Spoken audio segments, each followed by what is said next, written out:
bagaimana seorang suami yang memang harus menafkahi anak dan istrinya dengan bekerja di menggali kuburan orang-orang Kristen atau orang-orang kafir.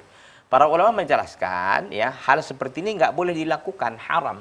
Kenapa demikian? Karena termasuk ta'awun 'alal itsmi wal 'udwan, termasuk bertolong-menolong dengan perbuatan itsmi, dosa dan permusuhan.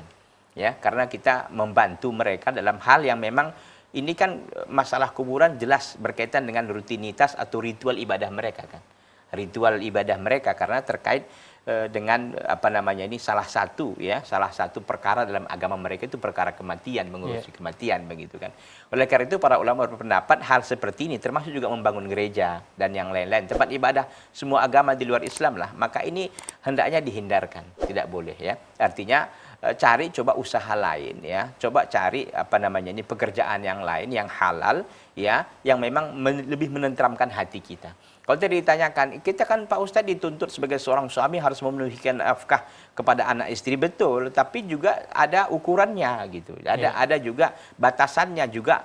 Tidaklah kita karena berlindung di balik bahwa kita seorang suami wajib memberikan nafkah dan kepada anak dan istri lalu melakukan apa saja yang penting ada uang, tidak demikian. Jadi dalam Islam ini ada rambu-rambunya, ada batasan-batasannya. Segala sesuatu itu ada apa namanya ada aturannya begitu. Jadi Pak Edi cari saja yang lain, yang halal, ya, yang bisa. Saya kira masih banyak pekerjaan-pekerjaan yang lain yang bisa dilakukan oleh seorang Pak Edi di luar yang disebutkan tadi. Wallahu ta'ala.